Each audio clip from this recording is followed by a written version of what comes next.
Welcome to the UK Street News channel. Please don't forget to like, comment, share and subscribe.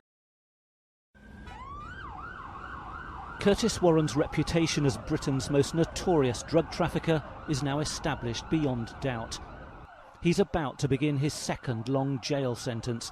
He was caught just 3 weeks after finishing the first.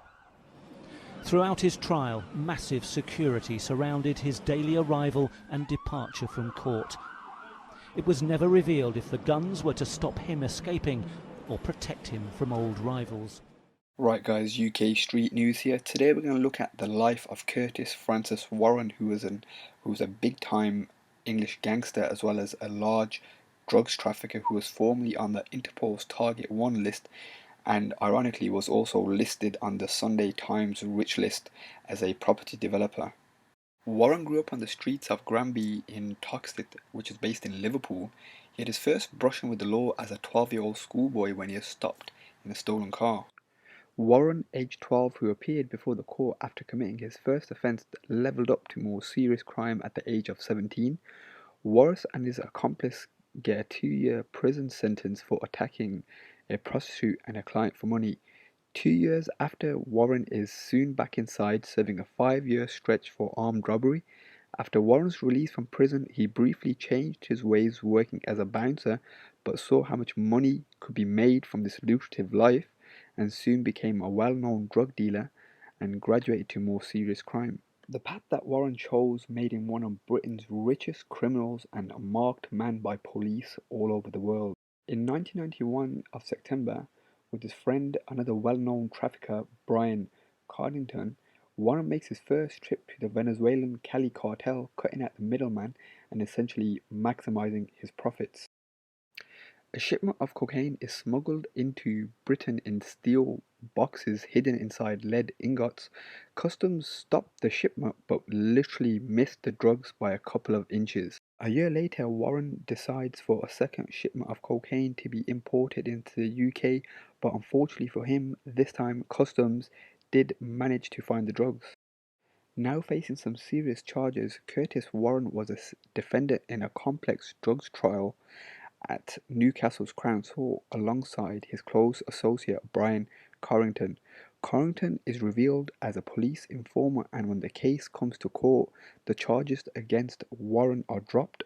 Outside of court, although Warren disputes this, he was reported to have ventured back into the courtroom, approached the custom officers, and said to them, "I'm off to spend my £87 million from the first shipment, and there's nothing you can do about it."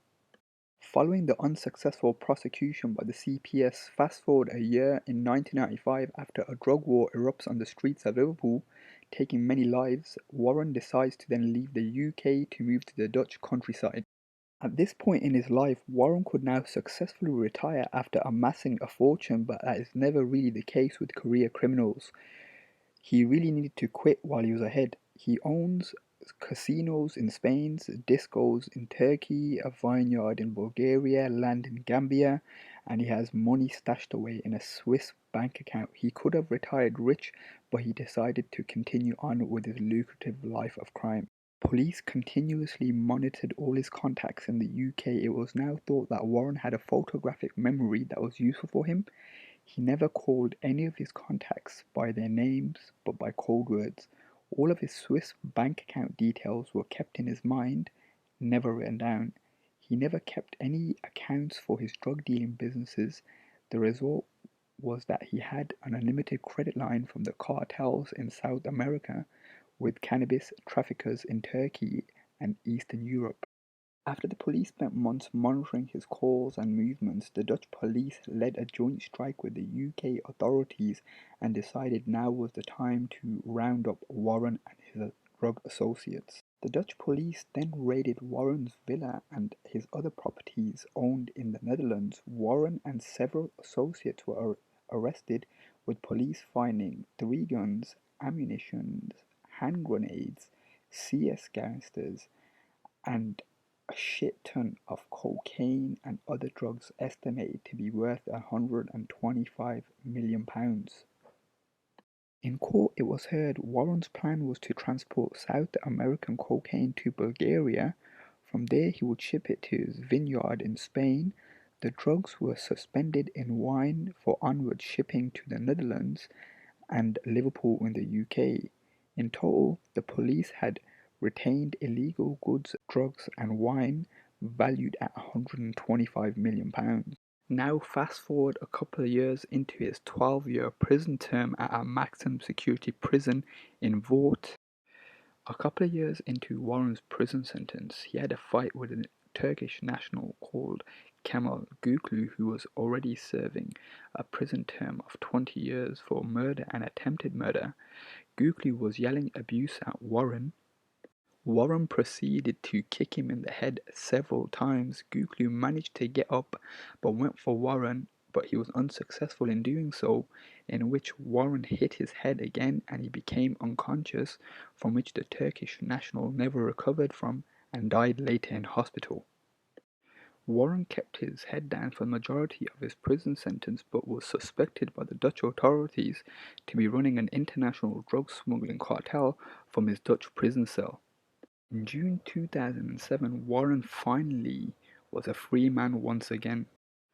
But knowing Curtis Warren, this wouldn't last too long, as he was back to his old ways within a matter of weeks. This was the plot. Warren's contacts in Amsterdam were to supply the drugs. The gang would drive them through Belgium and France to the Normandy coast. Then a speedboat would bring them to Jersey. After a 3-week trial, a jury found Warren and his associates guilty. The Liverpool gangster was flown off the island and sent straight to HMP Belmarsh, where he's going to be serving a 13-year prison sentence for his involvement with the crime. But yeah, that's it from me, UK Street News. Let me know what you guys think in the comment section below, and I'll catch you on the next one.